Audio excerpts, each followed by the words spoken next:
There are 4 basic problems related to the time value of money. Problem 1 is the future value of a single payment.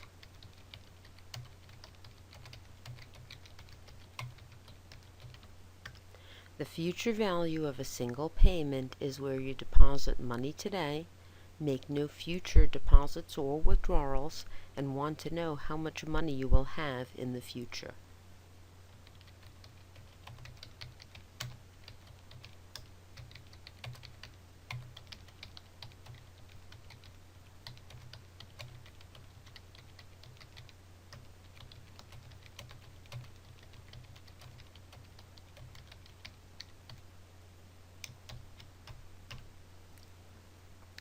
To solve this problem, we can use formulas, an amortization chart, or built-in formulas with Excel. For example, let's say we deposit $10,000 at 8% into an interest-bearing account for 5 years with interest compounded semi-annual.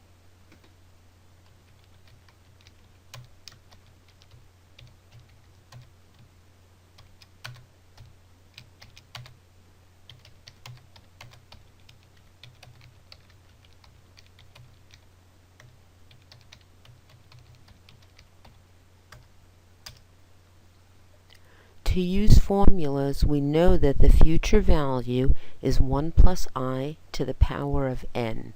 In this example, our I would be 8% divided by 2 because we're using semi-annual, which is 2 times per year. Our n would be 5 times 2, which would be 10 compounding periods. So, to get the answer of our future value, we would click into a blank cell and type the formula equals 10,000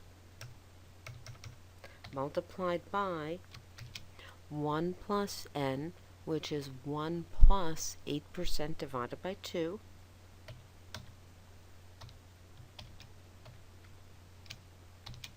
to the power of, which is shift 6, 10. When we hit enter, we can see that our answer is $14,802.44. So the answer is, if we deposit $10,000 today at 8% interest compounded semi-annually, at the end of 5 years we will have $14,802.44 in the account. To solve this problem using an amortization chart, we'll create an amortization chart. For our amortization chart, we will need 10 compounding periods.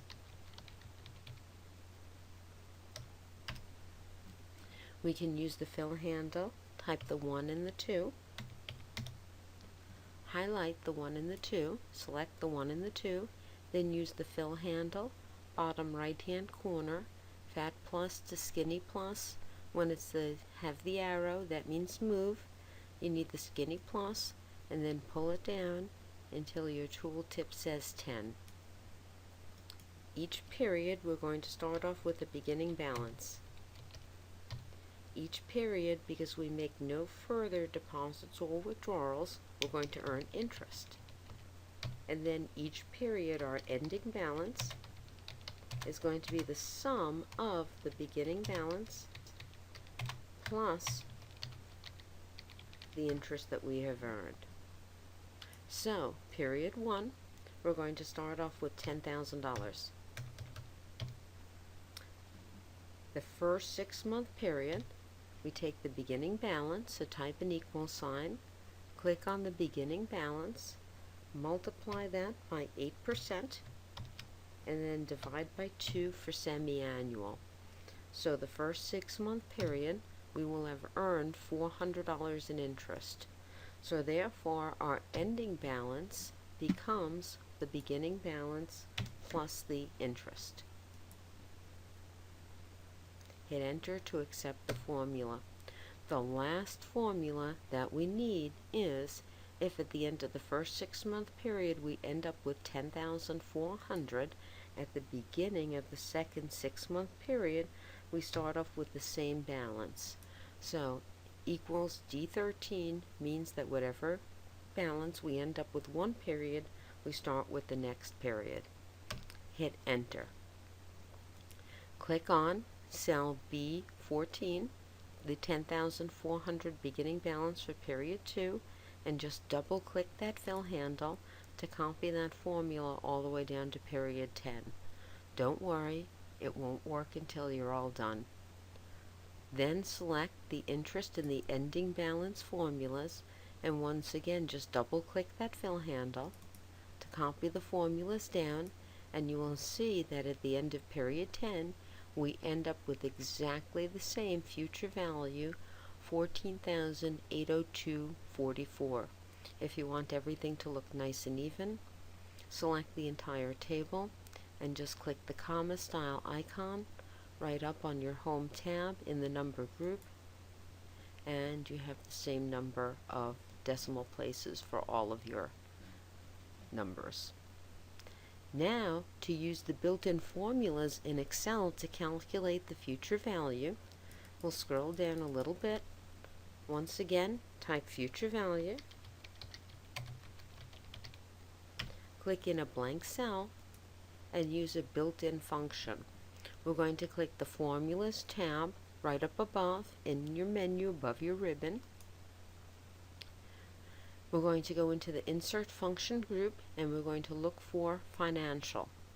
We're going to click the down arrow under Financial, and we're going to scroll until we see FV. FV is for Future Value, returns the future value of an investment based on periodic constant payments and a constant interest rate. So we could type in our 4% I, but we can have Excel calculate the rate of 8% divided by 2. In the N per, it's 5 years multiplied by 2 payments per year, 5 asterisk 2. Notice that the computer calculates the 10 total periods. And we're going to skip PMT because, as you see, PMT is the payment made each period. So 10,000 in the PMT would assume that we deposit $10,000 every 6 months, which is not what we're doing. We click down to the PV and we type negative 10,000 because we're depositing that into the fund, so we spend 10,000 and we get back 14,802.44. So we click OK, and we can see here that whichever way we solve the problem, either with the formula, the amortization chart, or the built-in function, we get the exact same answer of 14,802.44. I'm going to rename Sheet 1, Future Value of a Single Payment,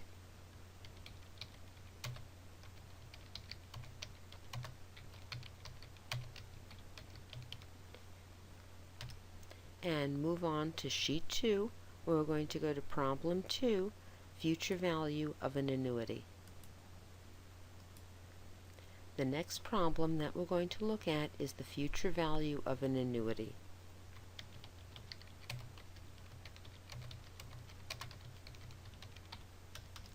In an accounting, an annuity is a series of payments that are all exactly the same amount, spaced equally. If the payments are not the same amount or not spaced equally, you have to use each payment separately as the future value of a single payment.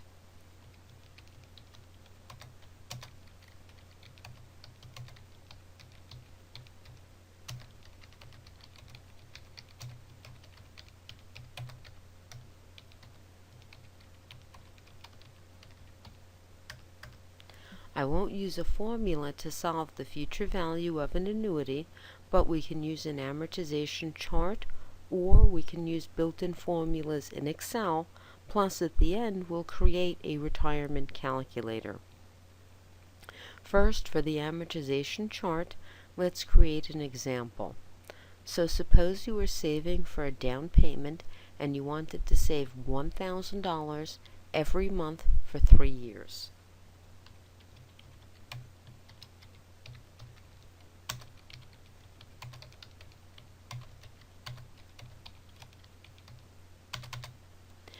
The annual interest rate is 6%.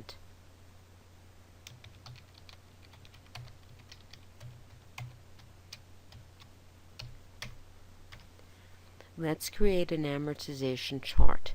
If we're going to be making monthly payments for 3 years, we're going to need 36 total payments. So we're going to do what we did last time. Column A, we're going to type period. Type a 1, hit enter. Type a 2, hit enter.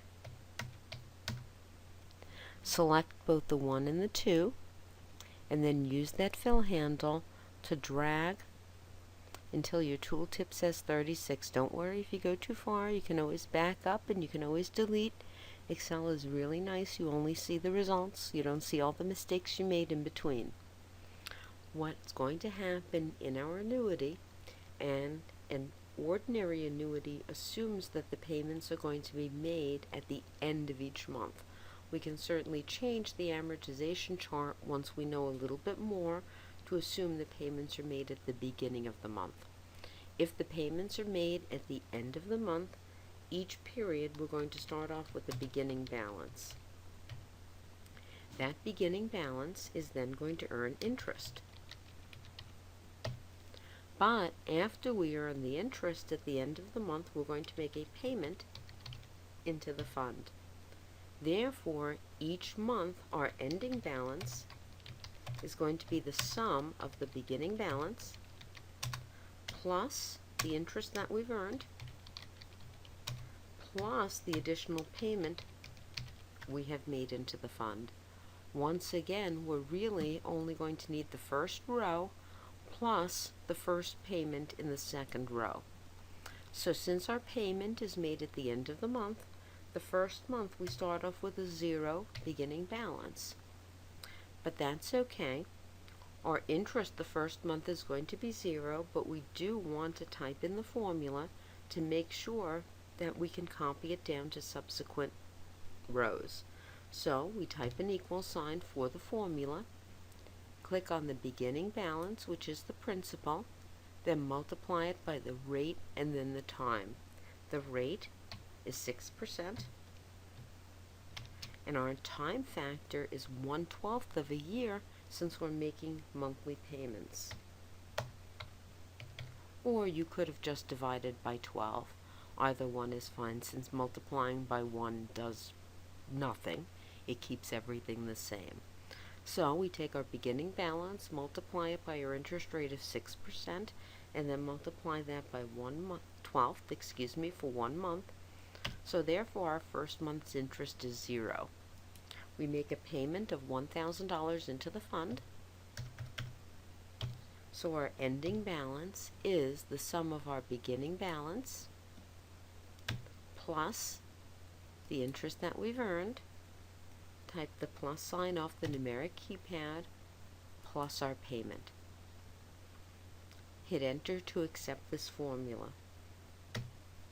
The last formula that we need is our ending balance for 1 month is the same as the beginning balance for the next month. So in the beginning balance for period 2, we're going to click there, type equals, and then click on the ending balance for the previous month. That tells Excel whatever is the ending balance for the previous month, we want to keep that same balance for the next month. We're going to hit enter. I'm going to click on the second one, otherwise you'll copy a 0 all the way down the column. Click on the second formula in the beginning balance and just double click that fill handle, skinny plus, and then double click to copy the formula all the way down to 36 payment periods. We're going to click on the interest formula and do the same thing. We have to do this one by one because otherwise the payment will change. We're going to click on the interest formula, double click on that fill handle to bring that all the way down, double click on the payment, single click the payment, double click the fill handle to copy that all the way down. Luckily that stays at 1,000. If that had changed to 1,000, 1,001, just click this auto fill options box at the bottom of the fill and you can change it to copy cells or fill series or other options as you see there, but this time it worked out okay. It usually doesn't work out okay for me when I'm demonstrating it to somebody else. And then finally, just click that ending balance, double click that formula, and bring that all the way down. And we can see here that after 36 months, we would have deposited $36,000, but we have $39,336.10 in the account because of all the interest that we have earned. So once again, select the entire range of the chart. Make sure you're on the Home tab and click that comma icon so that all of your numbers have the same 2 decimals. If we want to use Excel, the built-in formulas to figure this out, we'll type future value, click in a blank cell, and just like we did before, go to the Formulas tab. Click the Financial. In Function Library, click Financial, and the same FV formula. This time, our rate is 6% divided by 12. Our number of periods, 3 years multiplied by 12 payments per year.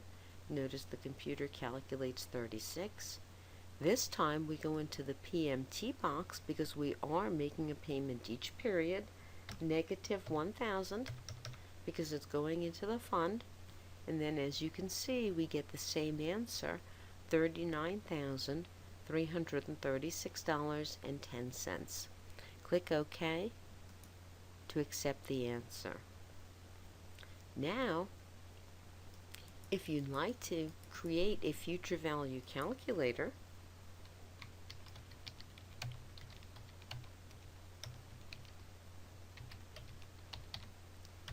for example, let's say you're trying to save up for a down payment on a house or trying to save up for a car and want to change your assumptions.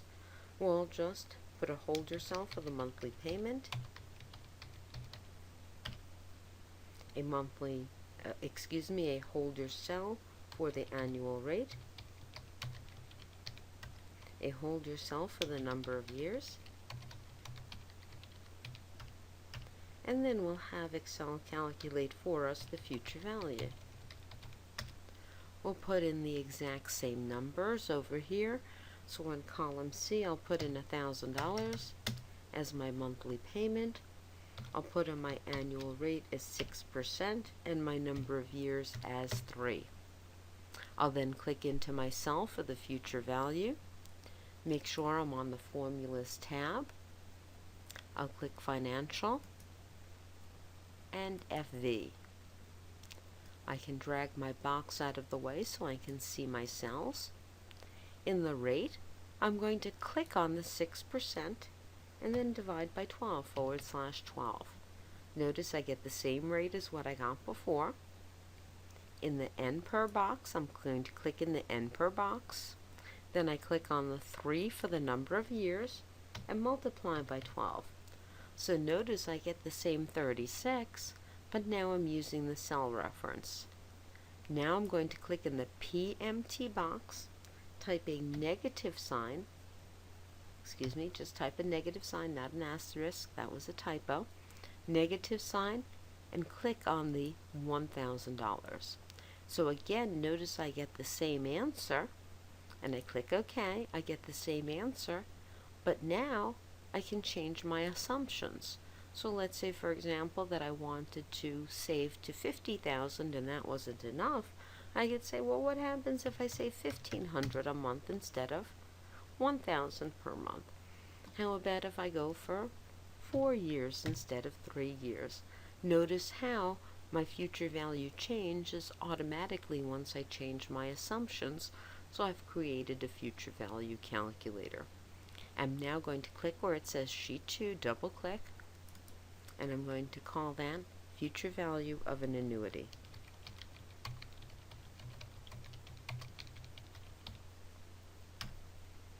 We're now going to move on to present values.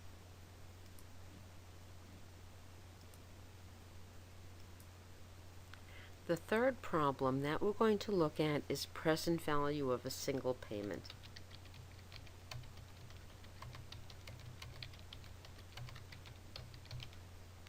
This problem is the least useful in accounting, so I'm not going to spend too much time on it. The most common application of this is when a business issues a discounted note. With a discounted note, you know the future value, you know how much you have to pay back, you don't know how much you're borrowing today. This happens frequently when you promise to pay back a certain amount, let's say $45,000 in the future, because you're buying a piece of land today. The future value is always principal plus interest, so you need to know how much the value is today. We're not going to bother with an amortization chart. I'll just show you the formulas and how to use the built-in function in Excel. So first of all, for the formulas, let's give another example. So let's say you issue a 2-year note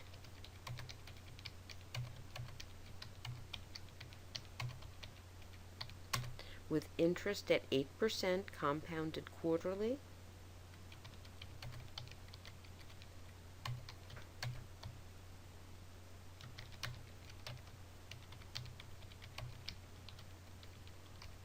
with a maturity value of $25,000.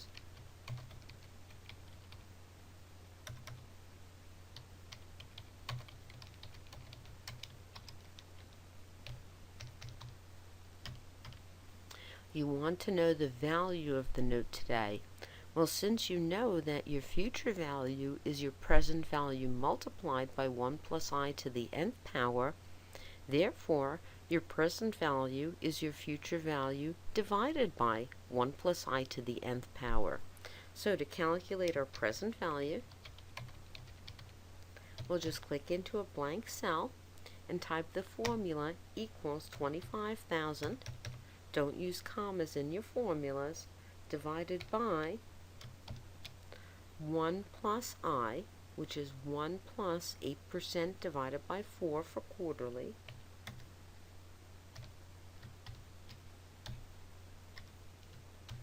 to the power, which once again is shift 6, and 2 years quarterly, 2 times 4 would be an n of 8.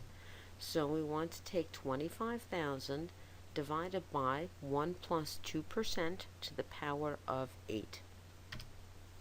We get a present value of $21,337.30.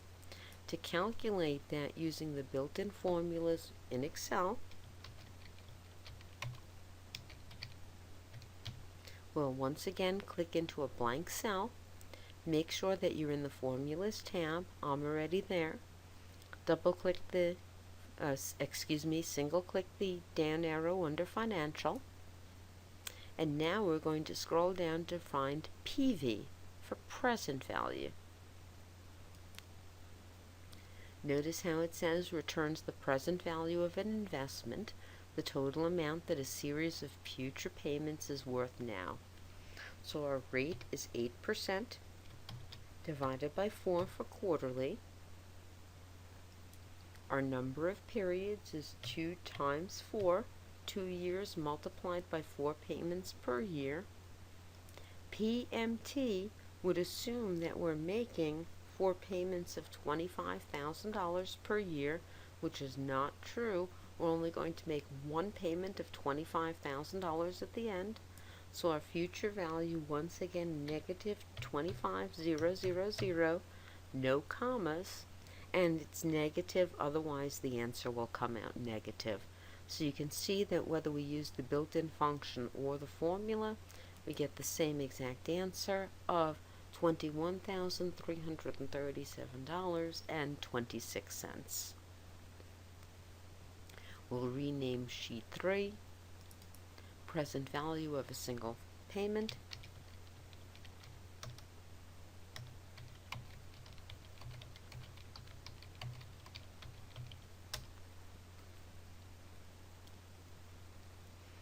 Click the Sheet tab, the Insert Worksheet Sheet tab, all the way to the right, the Sheet tab with a little starburst in the upper left-hand corner. and we'll go to our fourth problem, present value of an annuity.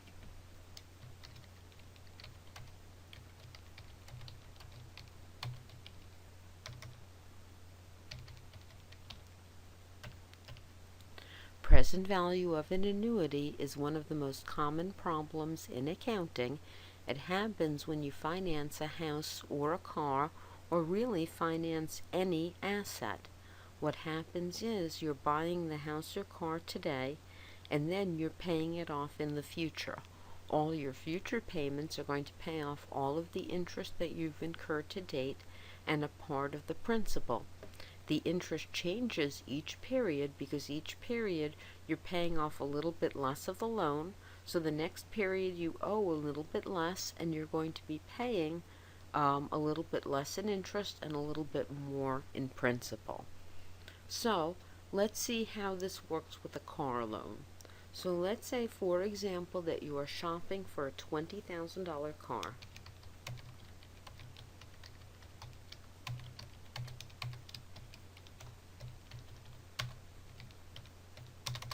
You can put a $4,000 down payment, so therefore you're financing $16,000.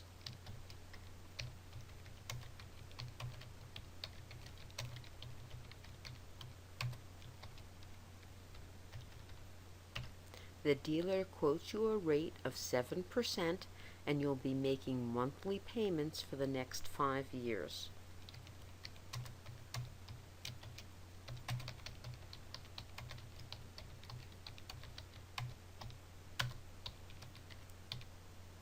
The first thing that we're going to do is we're going to use Excel to calculate our monthly payment. There are formulas for annuities, but they're very difficult. It's much easier to use Excel.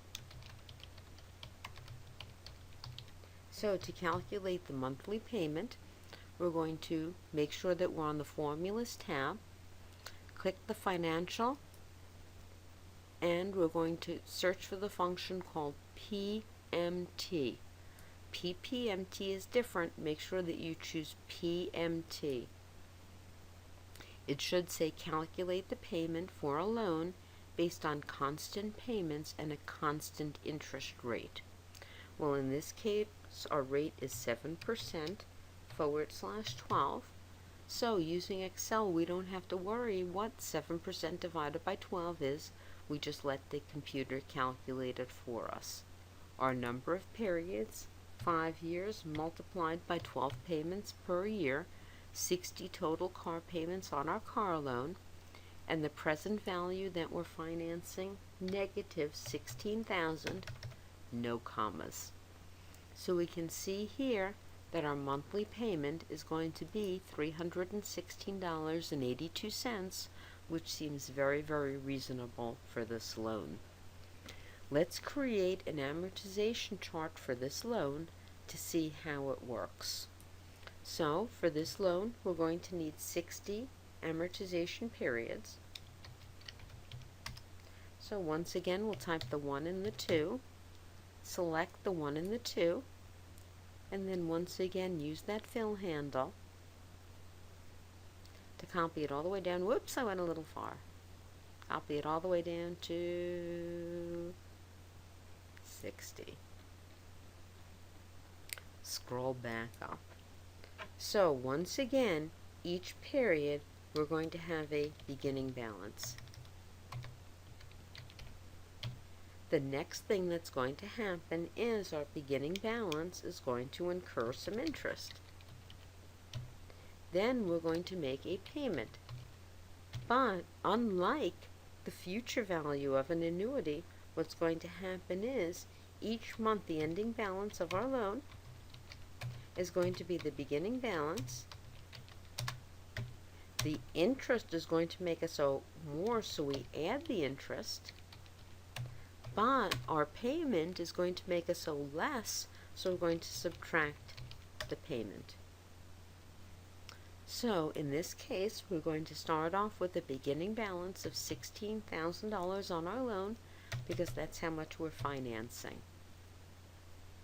Our first formula, the interest we take our beginning balance of 16,000, click on the 16,000, multiply that by 7%, and then divide by /12, or you can multiply by 1/12. Principal times rate times time. Hit enter. We can see our payment is $316.82.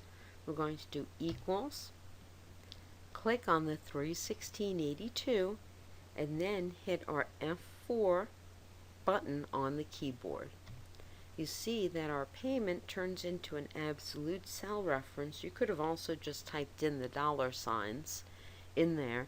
That way, as we copy the formula down, it will always point to the monthly payment of $316.82. You could have also just typed in $316.82, but it wouldn't have come out quite right because the payment isn't quite $316.82, it's rounded.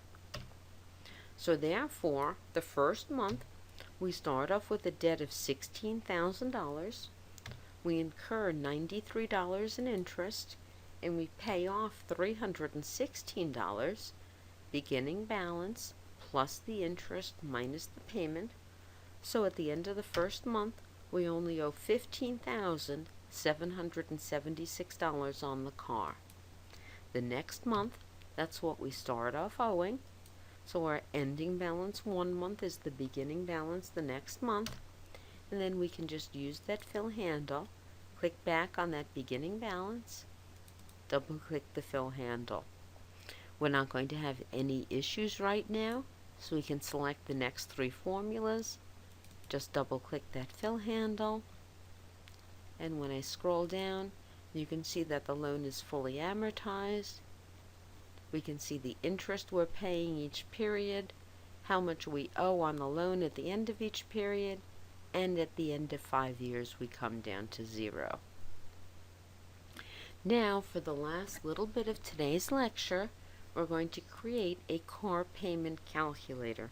This could also be just as easily a mortgage calculator with exactly the same formulas.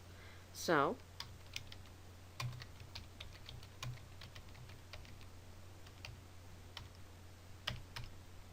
what we're going to do is we're going to put in the holder cells for the cost of the car, the down payment,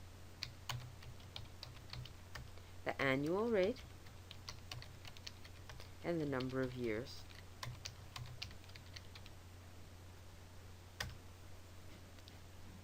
I'll put in the same formulas that I had before, the same numbers, that I had before. 20,000. We decided on a $4,000 down payment.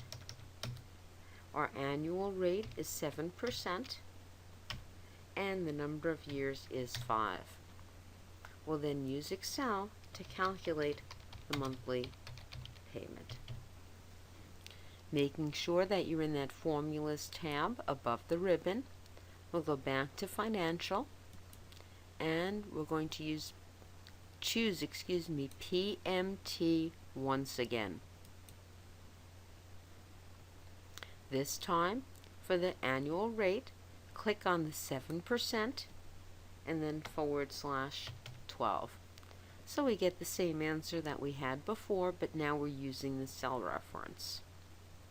Click in the N per box, click on the 5 for number of years, and multiply by 12.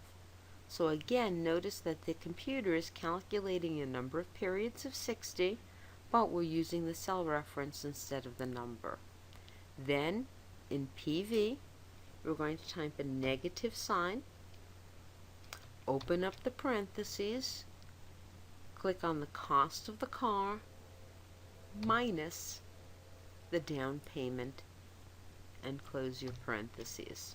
So you can see here, what we're doing is we're calculating the cost of the car minus the down payment, which is the amount financed, and we're putting it in as a negative number so that the computer comes up with a positive answer. So we have our answer of $316.82, the same answer that we had before. But now what's going to happen is we can change any one of our assumptions and the monthly payment will change automatically. So if you're saying $316 is too much, we can change the down payment to $5,000 and see our payment change automatically. You can't afford a $20,000 car. How much would a $17,000 car with a $5,000 down payment? You can't afford 5 years. Go to 6 years. So we can change any one of the assumptions and the monthly payment changes automatically. I'm going to now rename sheet 4 as present value of an annuity.